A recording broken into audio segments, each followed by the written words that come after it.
lot of people, I think, are not lacking necessarily the common sense aspect that I want to push so hard. Everyone has their level of common sense. Some are maybe a little higher than others. What I think we need to exercise more is our right to read.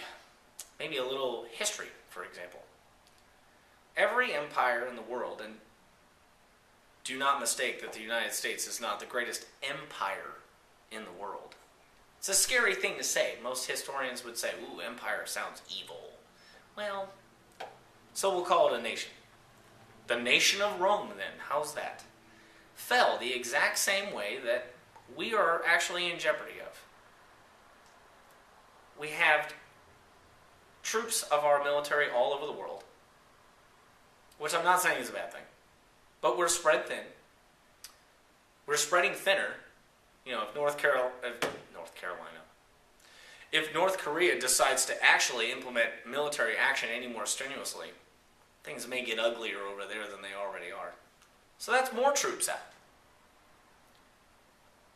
We've become more politically correct than any banned book list for an elementary school in every aspect of our country. We give more rights to murderers, robbers, and rapists, especially child molesters. We give more rights to them, it seems, than any of the victims. And we turn and ask the same entity that did all those things for us,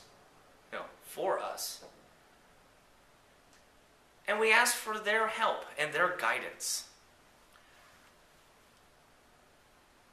The only driving force in this United States right now that is pushing a politician to do anything for you is if you, in turn, give them money and or power.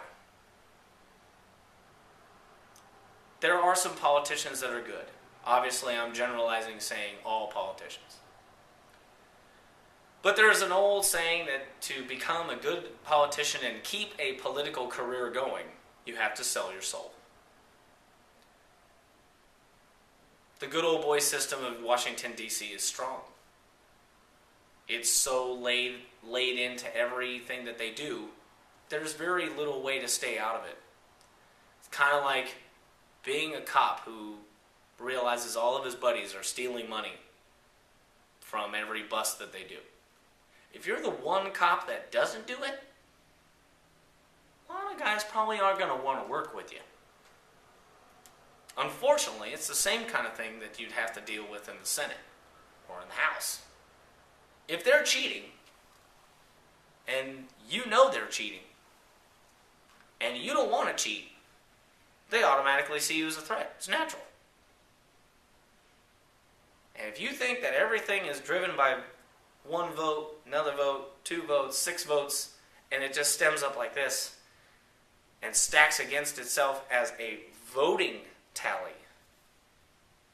you got another thing to learn. It's not all about the votes. It's about money and about power.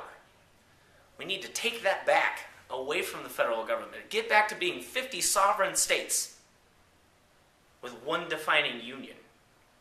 A small federal government that makes sure that we're all kind of in the same direction. But not one federal government to rule them all. There's a big difference. If we continue, by the way, nobody in this country wants a dictatorship. Do you want a dictatorship? Do you want somebody to tell you what you have to do every day? No, of course not. Wouldn't it be better to live in, a place that exemplifies the term life, liberty, and the pursuit of happiness? Familiar term. If we constantly look to one person to control the face of our nation, i.e. the President of the United States, if we constantly drive for his attention or her ambition, could happen. We are creating a dictatorship. We will eventually wind up with more and more power in the Oval Office to where the courtroom that I sit in right now, that judge would have 0 power compared to the power of the President of the United States. It wouldn't matter. This room would not matter. It would be one judge, one court, one executioner. Get back to the history books. It's never a good way to go. In conclusion today, we just finished up Thanksgiving. Great football day. Good turkey. Maybe a little drink on the side. Do not forget what the holidays are about. Don't forget about what holiday you want to be represented by. Whatever holiday you celebrate, happy holidays to you. For me, I say Merry Christmas, and God bless you. God bless the United States of America. Don't forget, common sense, don't ever look past it. Common sense is the way we will get everything back to the way it should be. We are not where it should be right now. If you want to believe that it is correct, go down to your local welfare office and see how many people are on your tax dollars driving a nicer car than you. Consider how that happens. Spend 5 minutes trying to think of how that happens. Now that's one example, but the examples are abundant, and they're everywhere. We need to realize that this country is a thing to protect. It is vulnerable. It is not invincible. Incidents like the USS Cole, the 9/11 attacks, the attacks that just came out 2 weeks ago.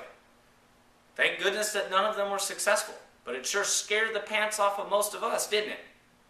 And if you don't know what I'm talking about, then you're one of the people that I need to talk to. Watch the news, educate yourself, understand what's going on. Then the next election, you'll know exactly what you need to do. Stay informed, stay educated, and goodness gracious, stand and give the Pledge of Allegiance when a judge asks you to. Or just to do it. So thank you for checking out the video today. My name is Jason Sheeler, so that you know, of Common Sense with Jason Sheeler.